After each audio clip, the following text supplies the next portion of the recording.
Okay, You are right. let's move on. Okay, so today I'm gonna cover some example of the EM algorithm and using for latent variable model.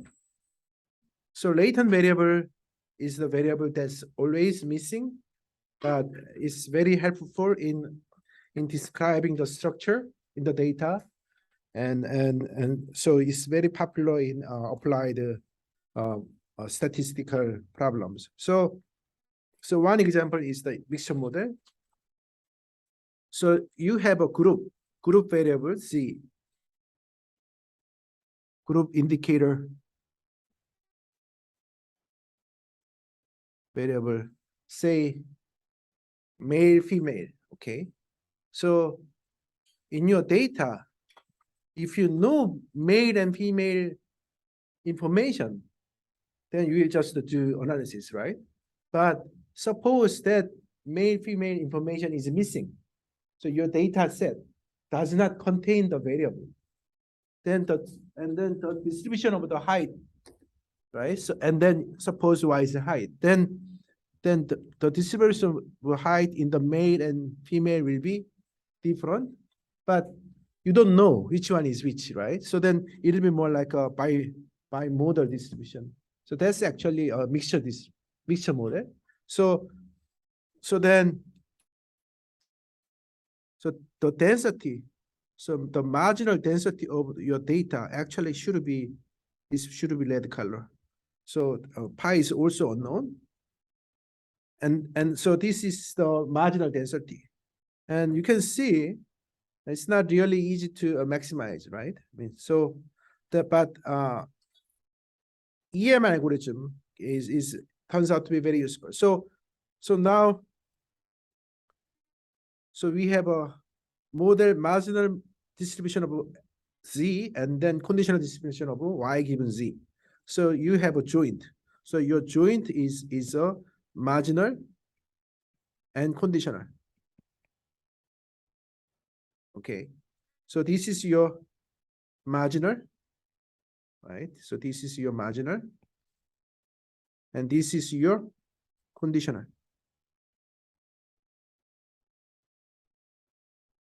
Okay. So so then that is the joint density if you observe X and Y. Suppose you observe X and Y. This is your joint density. And then this is the complete sample likelihood. Then you take the log. If you take the log, then you end up getting something like this, right? You have a Z log density. And so phi is the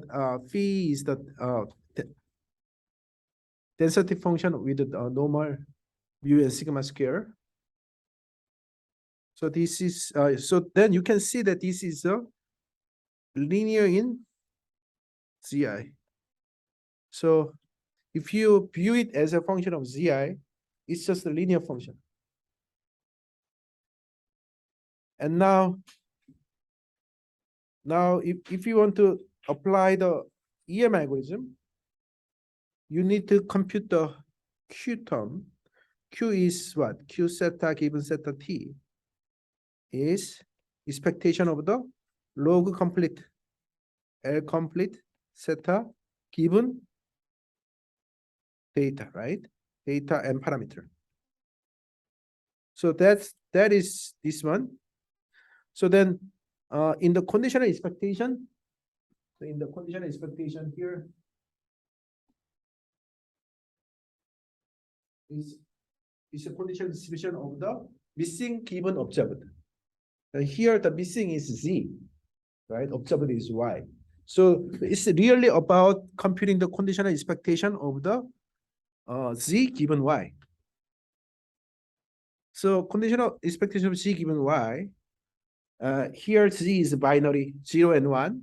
So it's just computing the conditional probability.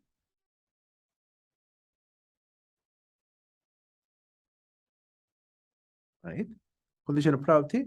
And that is actually the using Bayes' theorem, you have a marginal probability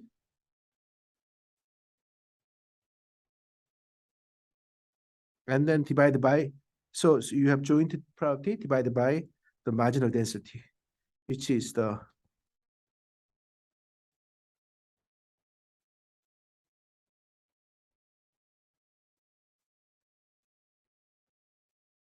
right.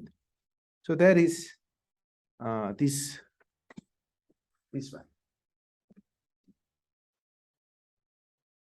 So so then the Q term is actually weighted function of the log density functions. And so then your M step solving this one.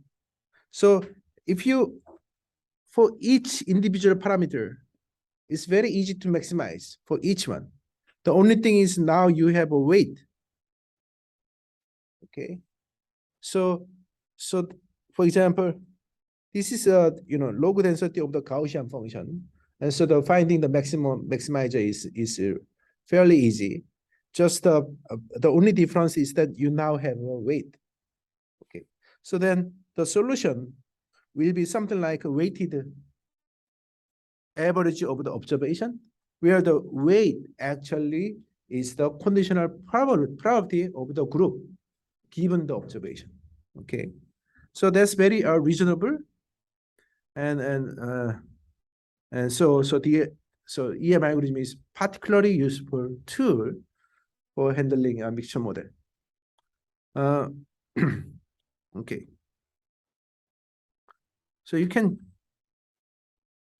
check this.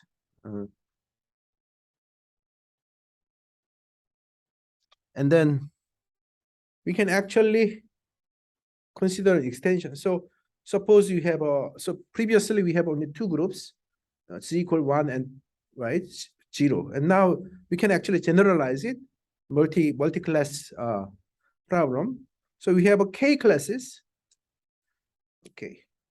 And then this is the mixture model with K classes. Okay. So basically this is just the Y, marginal probability of Y is a C equal to 1 to K probability, marginal probability, C, conditional probability, right? So this is a joint, and then integration out. But here Z is categorical, so the integration leads to summation. But that's the main thing. And then this guy is just a multinomial. So we have a marginal probability, which is unknown, but this is the kind of identifiability condition. If you do not impose this condition, you cannot really identify the model. So this is the model identity. So for example, if 0.3 normal 0.1, 0.7 normal 2.1, you can actually, you don't have a unique way. So if you think of it as a mixture model, two different parameterization gives the same marginal density, right? So for example, pi equal 0.3, mu1 equal to 0, mu2 equal to 2, or you can call it 0.7 and mu2 equal to 2, 1 and mu0 and mu2 equal mu1 equal to 0. Sorry, what am I doing? Oh, okay. Thank you. So, right. So, as a vector of parameters, they are different. but the density are the same. So we don't want to have that kind of situation in the parameterization. So we want to impose certain condition to pi to avoid, so to remove this second one. Okay. I mean here. So if k equal 2, if k equal 2, then pi 1 0, so pi 7, and then pi 2 equal to 0.3, right? So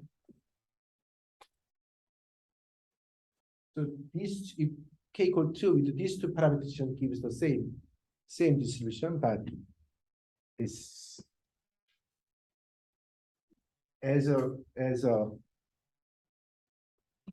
function of a parameter, we need to have a unique identification. So okay, and interesting part of, so then that's the first one. Second bullet is that f is usually assumed to be normal. Okay, to make life easy, so f is normal, and then that is actually quite popular tool model, so has a name, Gaussian mixture model, GMM. GMM has several different it's not really unique, but here you have a Gaussian mixture model is also is a popular model, and k is a tuning parameter. K, actually we can treat k as fixed, or we can allow k increase. Okay, we'll cover that soon, but we don't have to assume the k is, so if k is fixed, then it is actually just the parametric model, because number of parameter, the dimension of parameter remains fixed for the, right? Even though if you increase the sample size, but if k is increased, allowed to increase with the sample size. So if k increase with n,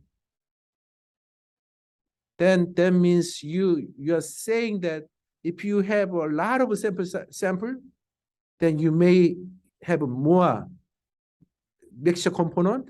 So you want to, make the model more adaptive, right? So then it becomes a semi-parametric model. So in this case, is you can call it semi-parametric, because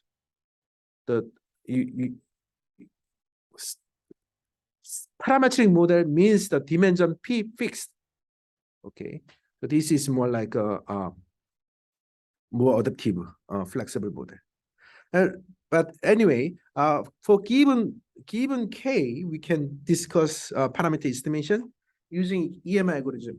So think about that.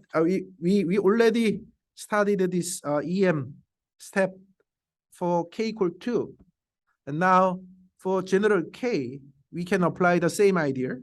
And so basically this is what? This is a expectation of the z equal, not expectation, probability of the z equal k given y, right? yi, and current parameter theta. I mean p.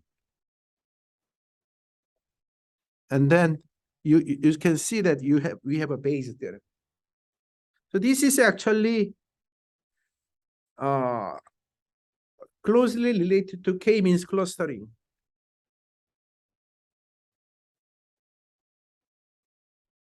Because so the group that with the high probability is actually the probability for the cluster, right? So you can use this. So end of the day, after you all did this EM iteration, you use this parameter to compute the probability in the group, and then you can choose the right. So that actually is related to k-means clustering. So the missing data framework is really general because it can solve many problems. So and then M step is the same story, right? You just have you can compute the MLE, but you need to use this weight. to find the maximizer parameter maximizer. Okay. Choice of K. So remember, K is a tuning parameter that determines the model complexity. So whether we want to use a simple model or a more complex model, it depends. So there's no simple answer. It depends how much resource you have. If you have many resource means the data, right? Then you can maybe fit a more complex model. But if you don't have much resource, then you cannot really fit a complex model with the limited resource. So it is actually a bias variance trade-off. But before we move on to bias variance trade-off, we need to think about the risk. So basically, different model will have a different prediction, right? And then question is which prediction model is best, will be the best. So then to evaluate it, we need a measure, performance measure, and then one performance measure, especially for the Gaussian, because we have a Gaussian type. So this, square error loss seems to be reasonable risk function. So then, so we're gonna use this one, and that means we're gonna use this K. So for fixed K, we can somehow estimate the parameter, and then so one thing, what do you mean by this new? So the meaning of this new means that we don't want, so we want to evaluate the error, right? So when we compute the risk, we want to evaluate the error. So error, but when you just naively use it, you just compute the residual. Residual is not the same as error, right? Because in the residual, you are double using the data. You use yi here and also yi here. So then it's not really fair comparison, right? It's like you are giving the homework exam and then you solve it. I mean, you are giving the midterm exam and you solve it, then you'll be very good, right? I mean, your score will be very high. But that's not really good performance, good idea. I should give the exam, right? And you take the exam. That way, so we should be, independent. So that's the point. Here we are actually doing an exam here, right? We are going to test the exam. Then what we learn cannot be obtained from the same data. Okay. So that is the basic point. So then, this is quite well understood. But let me just continue. So the blue color is the model, and red dot is the data, right? And so if you use a very simple model, too simple model, then you don't really capture the structure, so that you have a bias. And if you have a too complex model, then you are actually using, you can fit very well, but it doesn't really does not necessarily give a good prediction for the future event, right? So then usually high variance. Why high variance? Because you, given the same resource, you have more parameters, unnecessary parameters. So if you estimate the parameter, you pay the price. Okay. Remember the homework, the first homework, you pay the price. If you estimate theta 2, the variance for theta 1 will be higher than the variance of theta 1 had, assuming with known theta 2. Okay. So that's actually the same phenomenon. So if you know, for example, the right model is actually assuming this. Okay. So you use this information. So you have actually, this is, it's like you can interpret it as you have a known. You know, right? If just so true model. So okay. So I mean, in terms of variance, we always have this smaller model. Smaller model is better. Okay. So you have a 2 parameter, 3 parameter, 5 parameter, right? So smaller the better in terms of the variance. Okay. But if you have too small, then you have a bias. So yeah, okay. So then finding the best tuning parameter usually you involves some cross validation. Okay. Well, sometimes we can use the information criteria. I will cover this in so this will be covered in chapter 6. Okay, so let's move on.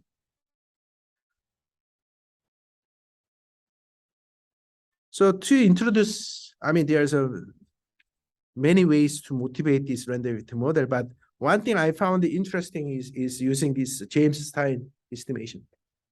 So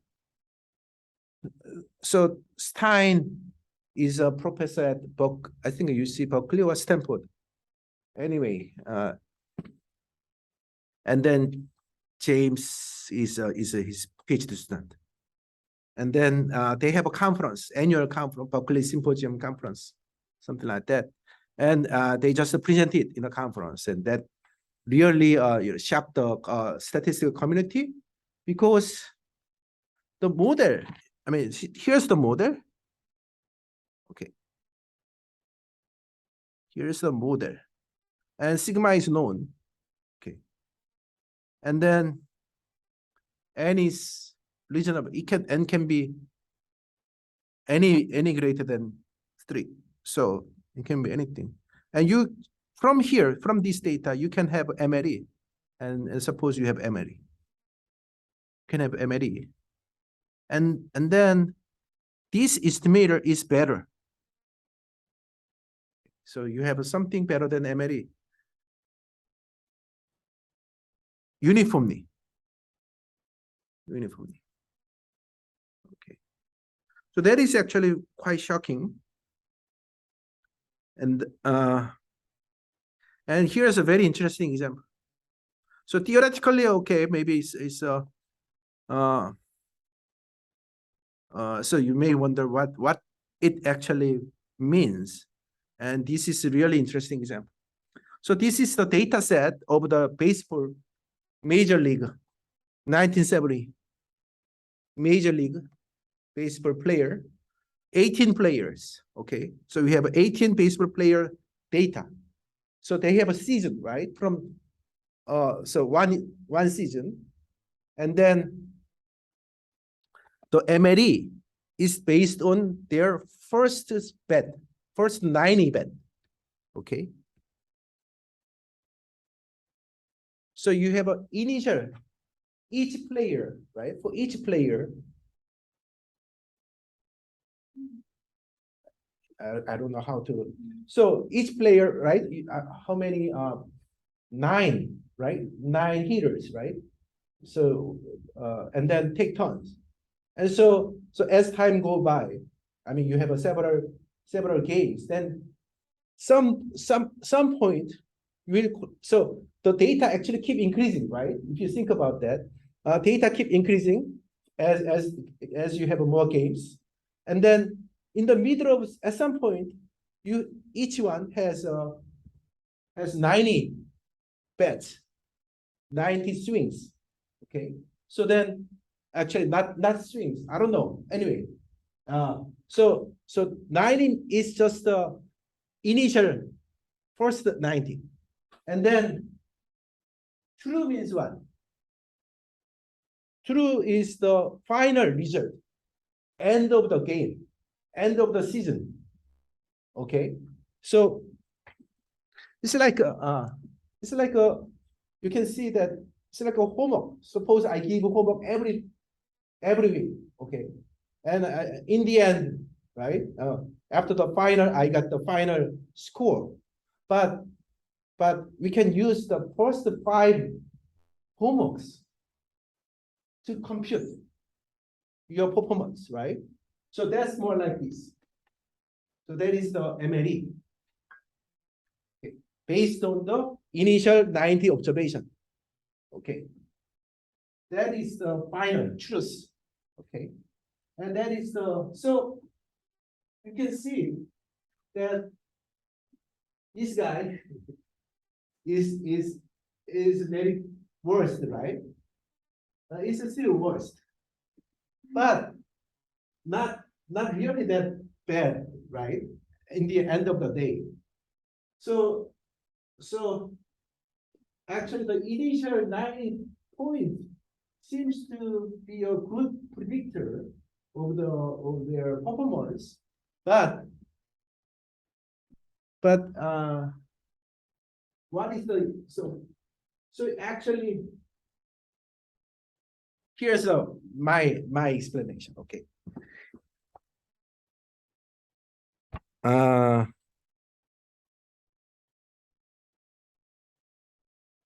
How one can, so okay. Okay. Success is ability plus luck. Okay. I don't know whether that's right. I mean, so this guy has a poor ability and poor luck. Okay, so poor ability and bad luck. But end of the day, luck will kind of cancel out. Okay.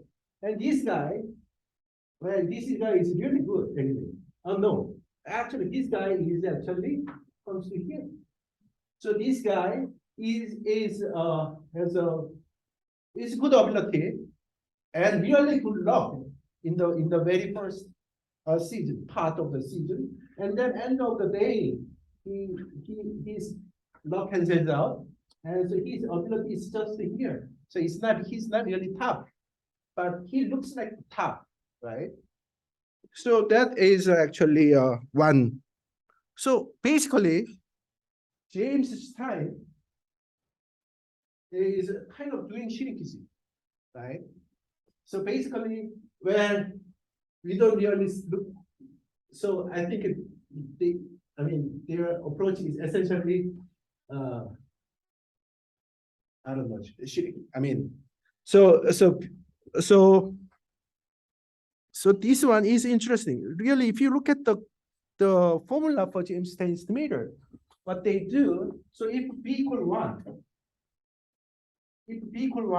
it's just MLE, right? But B is actually some number between 0 and 1. Then it's actually you are actually moving around the mean. Okay. And that actually turns out to, that's very weird, because why one's performance is predicted based on the others. That's very looks very contradictory, but end of the day, it's not really bad. So that's a very interesting example, and you can check the book if you are interested. The book is free. Okay, so here's some. So this shrinkage estimation is very popular concept nowadays. I mean, many statistical papers, applications uses this shrinkage estimation here and there. Conceptually, you basically have you are implicitly using 2 models. One is the individual model, the other one is a global model. So individual model means that each one are different. Basically, I'm totally different from you, and this guy is totally different. So that we use single person's data only to do the prediction. And then global.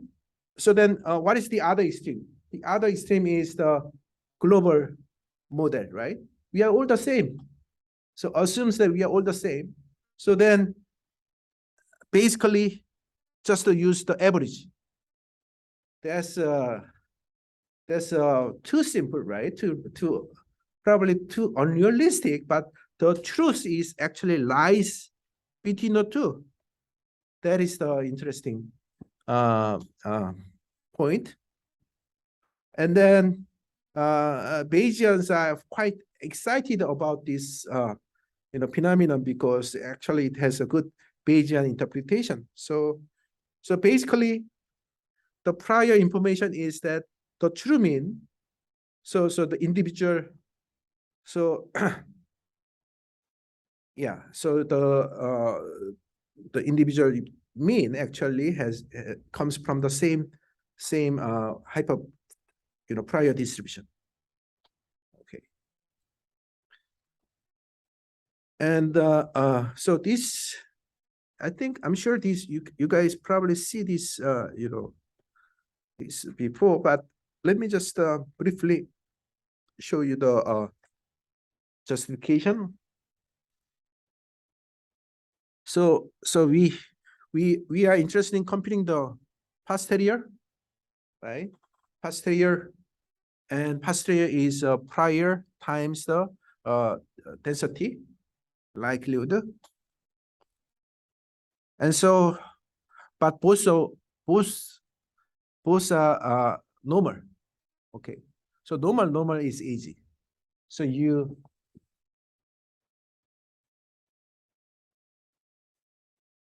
have basically you can just inside the exponential function, it's just a quadratic function. Okay, so that's pretty straightforward. So because we know that what normal should be, right? So we know the density of normal distribution already. So we can actually equate it, right, to obtain this.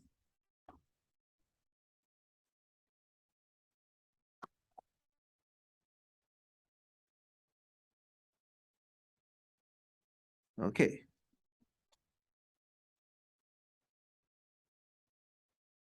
So that's shrinkage. So how we can formulate this shrinkage idea in general. So one approach is to use this random effect model. So we use the double subscript. So I denotes the individual, J denotes the observation, right? The repetition. So Yij, and then we treat the individual effect as a random effect. So then we have a controls, covariate Xij, but we do believe that there's some individual specific effect, which is random. Okay. So this individual specific effect is contributes to correlation, cluster correlation. So why? Of course, right? I mean, if you look at the data, so now instead of using just the summary of the 90, right? You can actually, each one has a 90 repetition. So each person. So then the observation within the person should be correlated, right? Because it's come from the same person. Okay.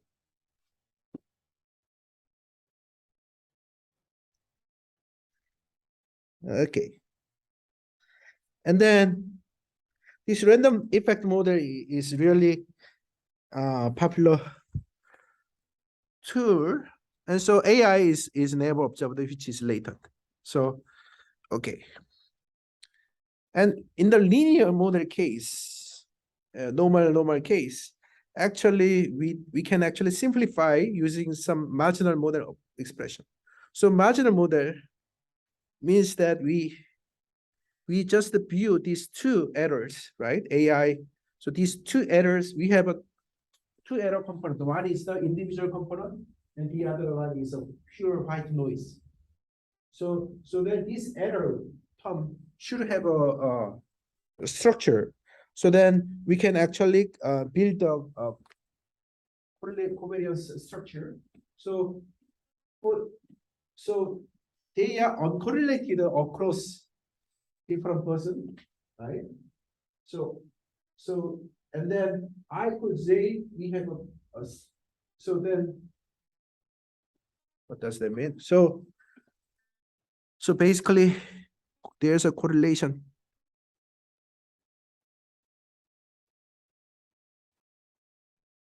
So if I equal to k, j equal to k, correlation is 1, of course, because they are exactly the same. But I is not equal to, j is not equal to k. That means correlation is sigma a square plus sigma e square plus sigma a square. Right? Should be between 0 and 1. Okay.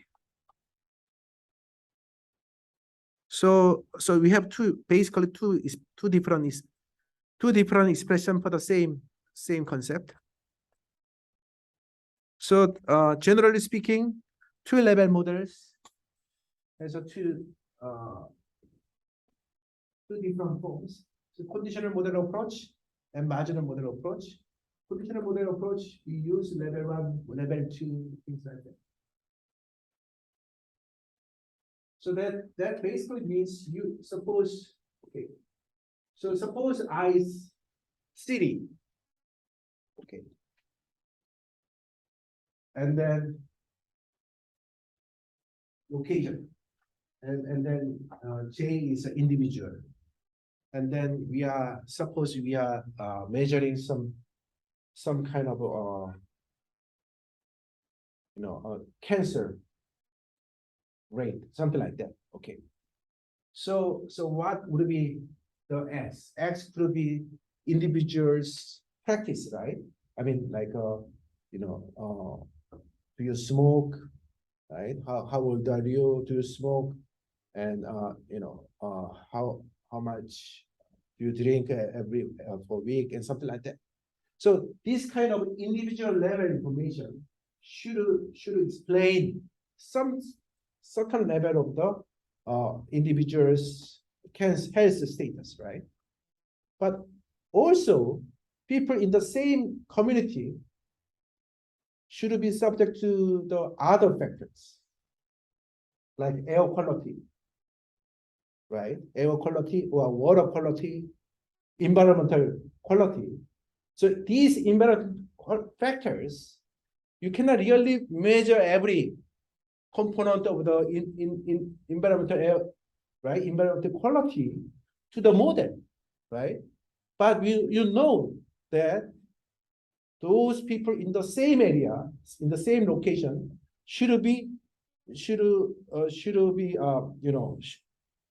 subject to the same environmental factor, right? So that's why then you can actually this kind of two-level model is reasonable because you're basically you know there's something, but you cannot really measure what's going on. So that actually is the meaning of this rendering. Okay. I mean, another example, for example, school data. I mean, educational performance data. You have suppose high school, okay, or elementary school. So then, the YIJ is the students, scores in the math scores, for example, okay, and then they may have some family effect, of course, and other factors, individual factors, but also there's some school factors, right? So these school factors should be built into the rendering. So this two-level model is very popular if you think of any realistic real application problem, you can, I mean, this random effect model is really important tool. And then now I'm going to briefly talk about what's going on behind all these models. So one thing one thing I like to mention is that, first of all, this marginal model is actually computing the marginal density function, right? So remember, in the missing data setup, the marginal density is what we are using, right? I mean, and then we are the marginal density is obtained by integrating out over the missing data. So which is exactly what we are doing here, okay? And then so AI is categorical. If AI is a categorical, that's exactly finite mixture model that we just saw, right? So if AI is categorical, it's just a mixture model that we just saw, finite mixture model. In that sense, continuous is an infinite mixture model, right? Infinite, because you have a infinite possible values. So then naturally, this is just another mixture model, okay? And then let's take a look at inside what's going on here. So this is basically, you have this guy is summation of log f1 yij given xij and AI, right? So this guy is this guy. This guy is just so you have two terms, f1 and f2. So this term is actually log f2. Okay. Now we need to evaluate this integration, first of all. And we know this is not really difficult because inside the exponential, this is quadratic function, so it's Gaussian. And so we know the answer already. But nonetheless, let's take a look at this carefully and write it as something like this. Write it as something like this. So this is Q, basically. Okay. So this is Q. But this Q is kind of interesting. Why? Because you have a least square method plus lambda plus something penalty. So this is more like a lasso, Ricci. So if you remember the Ricci regression, okay. Well, you don't have to know Ricci regression, but it's my point is that it is essentially penalized regression problem. So L2 penalty, okay, and so if you do some algebra, what you end up getting is something like this, and so the minimum optimum value of AI, minimizing this can be as a solution, something like this. So that is actually shrinkage, and then you plug in. So your predictor Yij hat is Xij beta plus, assume that beta is known, Ai hat star. So you plug into here, you get the final predictor. Okay. And lambda.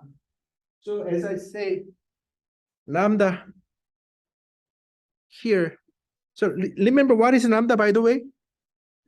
Lambda is this. Sometimes called the noise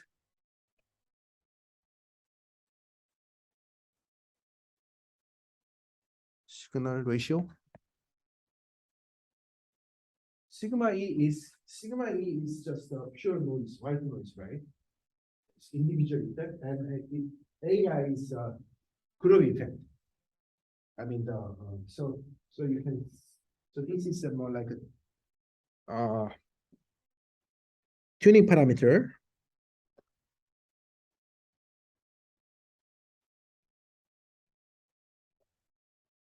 and then you put it here, and then see if lambda is zero. Lambda is zero, then means what?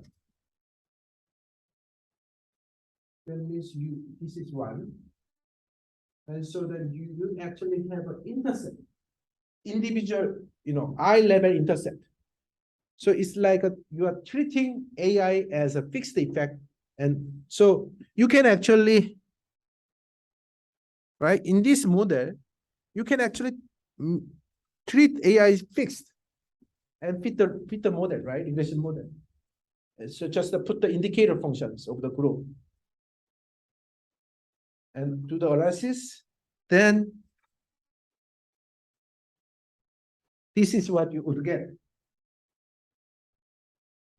So the intercept, so you have an intercept, basically the I specific, the group specific, cluster specific intercept.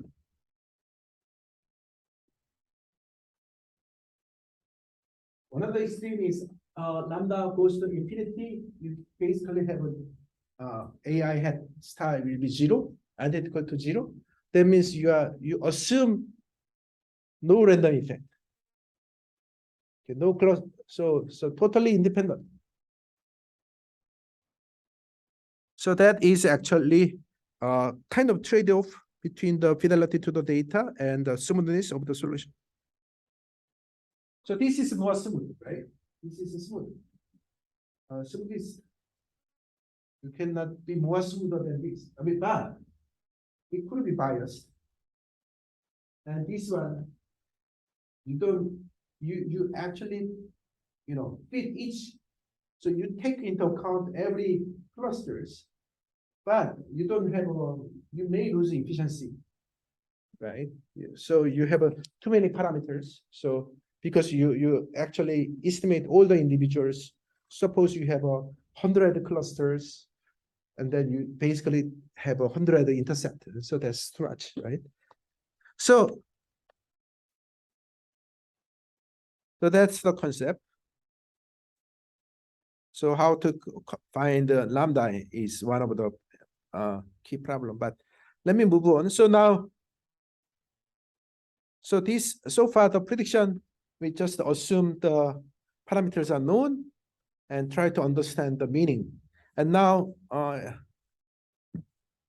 think I'm too fast. Well, anyway, let's continue. So parameter estimation. In the normal case, we know the marginal distribution is Gaussian. So really, there's no need to use EM algorithm at all. But still, EM algorithm is applicable. So direct ML is direct maximize the observed likelihood using the marginal density function. EM algorithm, we use AI as treat AI as latent variable.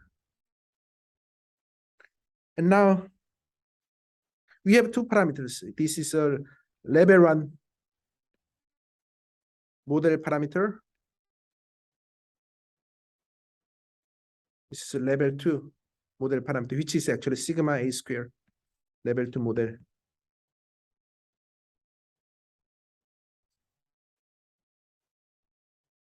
Parameter, right? So the level 2 model parameter actually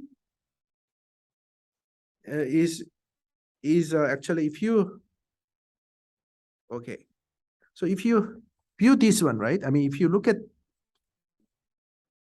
you are integrating out over AI, but you use this as a parameter in the mixture model, right?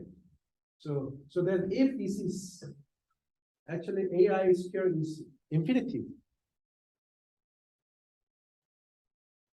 Oh, okay. Then you are actually, so the other way. Let me so two extremes, right? We have one extreme is infinity, the other extreme is 0. So infinity means that we are actually individuals are totally different. So clusters are totally different. So it's better to do separate regression. While another extreme, zero, sigma a squared zero, is that there's essentially no cluster effect, right? So basically this is a tuning parameter how to combine different models in the mixture. So point is we can actually two ways we can do, you can, so we can either jointly estimate or estimate separately, one by one. Separating means that we fix zeta 2 as known. So given zeta 2, given the tuning parameter, we maximize zeta 1. And then use the validation sample to determine zeta 2. So that's usually what we do in. And you might wonder why we do this. So of course, this separate estimation is more computationally heavy, right? Than just doing this joint estimation. And why? And so then why we do this, right? Why? So you may wonder why we use this one instead of using this joint estimation.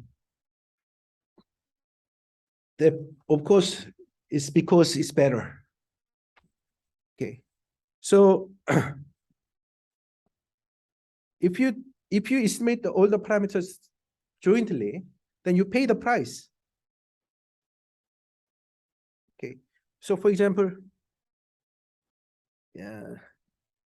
what is in the regression model?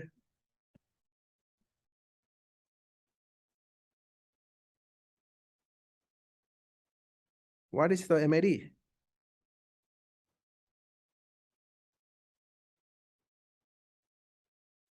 MLE is this, right? So this is biased. So you pay the price. Okay. So if you do separate estimation, you actually can get a better estimator. But you pay the price. You actually you pay the price of the computation price. So my point is that when you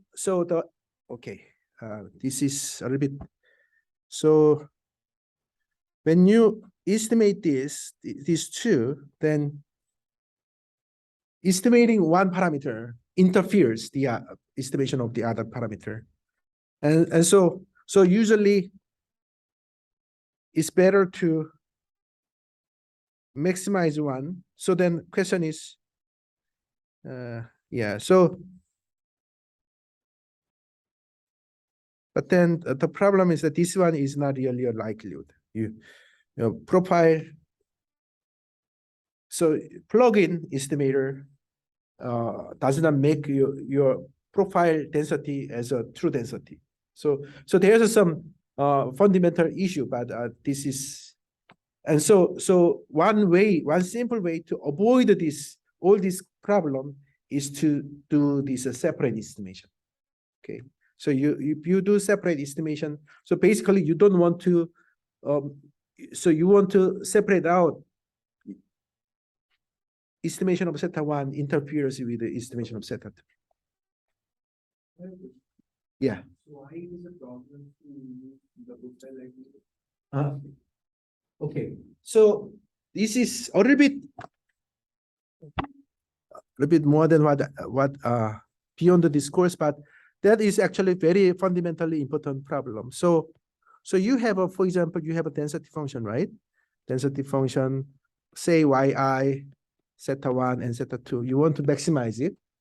And then if you, so how do you, so one way, if you just do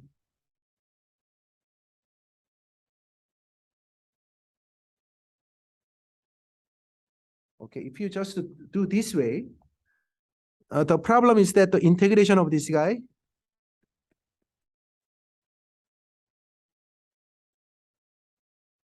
is not equal to 1 because of the profile. So this, so this guy makes it as is not density function.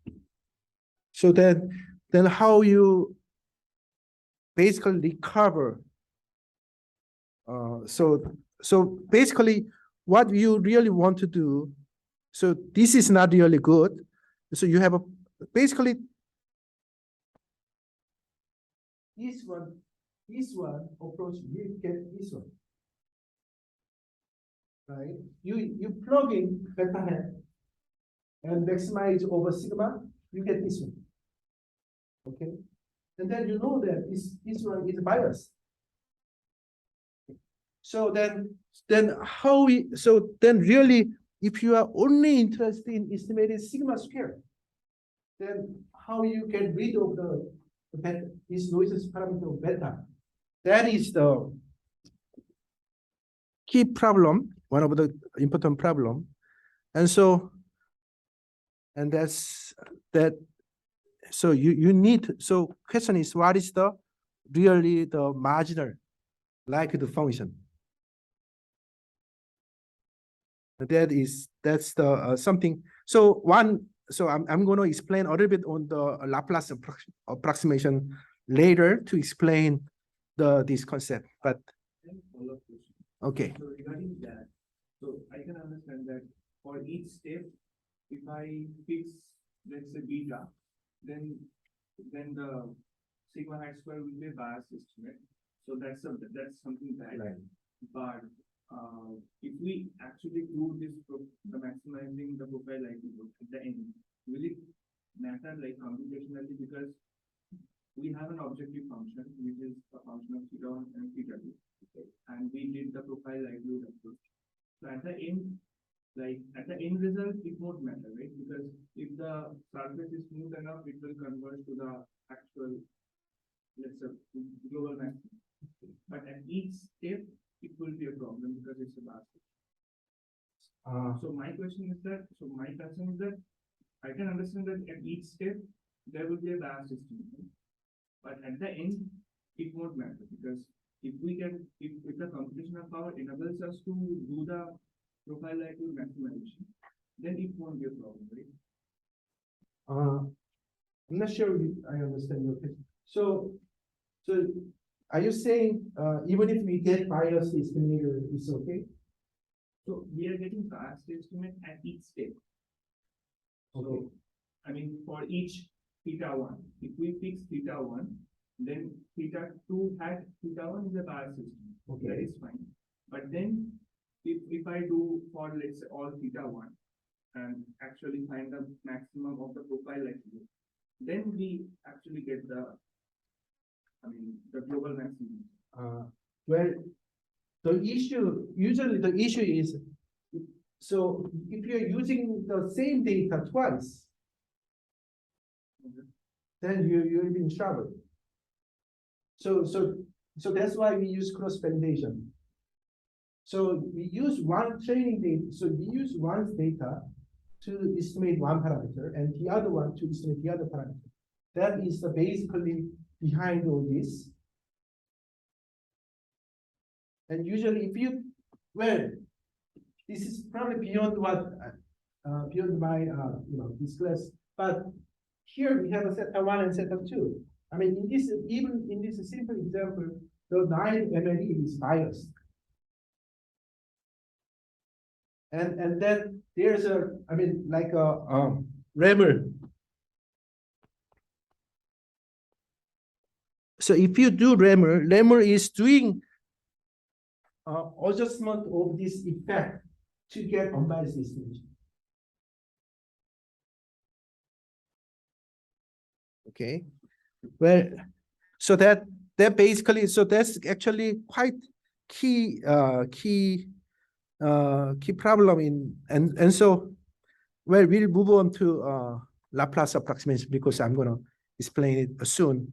So conceptually, for joint estimation, conceptually is very straightforward because you have a missing data here and here. You compute the Q using each step, and then each step, the conditional expectation is normal. So it's closed form. So then, for example, you when you compute this conditional expectation, the SCOM for parameter theta. So here the theta is the red one, right? So theta is the parameter here, and then this is actually the scope functions. So complete sample scope functions, and you can see these are, you have a linear in A, you have a quadratic function here, you have a quadratic function here. So in terms of as a function of AI, they are just the quadratic functions. So this is a quadratic.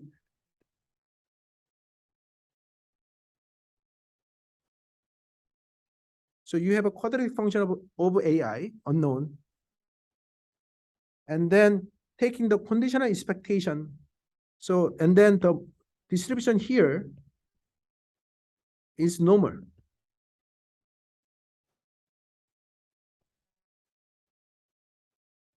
And so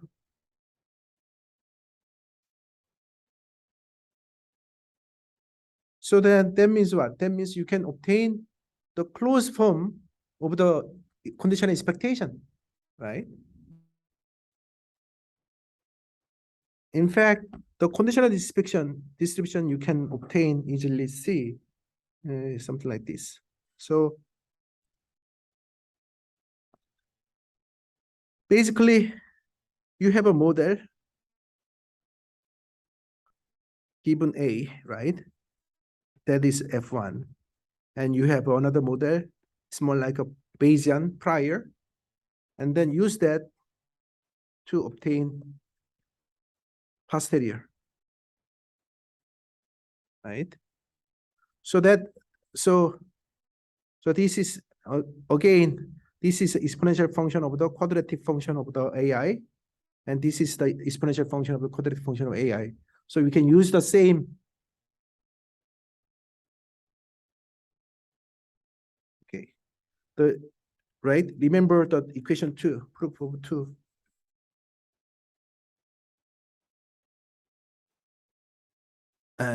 Okay, where we are. Oh, I'm too much. Okay, sorry. Here, right? So it's the same thing. So we have a level 1 model here, level 2 model, and then posterior, right? Predictive model. So for Bayesian, they call it posterior. For frequencies, we can call it predictive model. The same thing. Okay. So actually, so if you study this 2-level model and this, so if you study this, understand this 2-level model, the Bayesian concept naturally comes in. And I almost become Bayesian after I study this 2-level model. Anyway, so that is so you can, my point is that you can use this one to compute conditional expectation. Well, so that you may wonder, are you saying that we should use EM algorithm to estimate the parameters in the 2-level model? Well, actually, we are making things more complicated than necessary. We don't have to, right? I mean, because in the normal case, again, normal case, we know the marginal model already. So then we can just maximize it, maximize the likelihood, right? The normal Gaussian likelihood. We don't really have to go through this EM algorithm at all. It's just for making the connection. But let me still continue some some discussion about the marginal, because if you can compute the marginal density, everything is fairly straightforward and easy. And one thing we know is that if F1 is normal, F2 is normal, then marginal is normal. So that's okay. So that is basically this one, right? So that's basically the core part of computation behind the marginal, computing the marginal. And now let's take a look at this more carefully. Okay. So here's a very interesting, intriguing idea. Another way of computing the marginal is compute the joint divided by conditional. Right? I mean, because conditional is a joint divided by marginal, and so we just switch the role. What is really interesting about this formula is that the right side is a function of A, but the left side is not a function of A. Okay. So that means this should not depend on AI.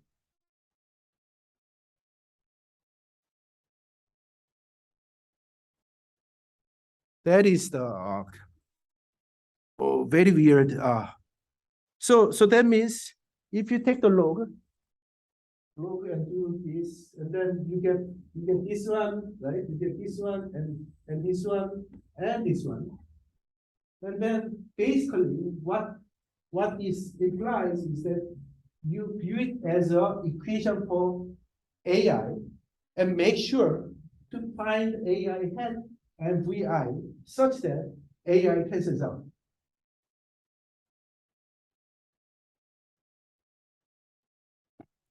Okay, so basically this is a quadratic function.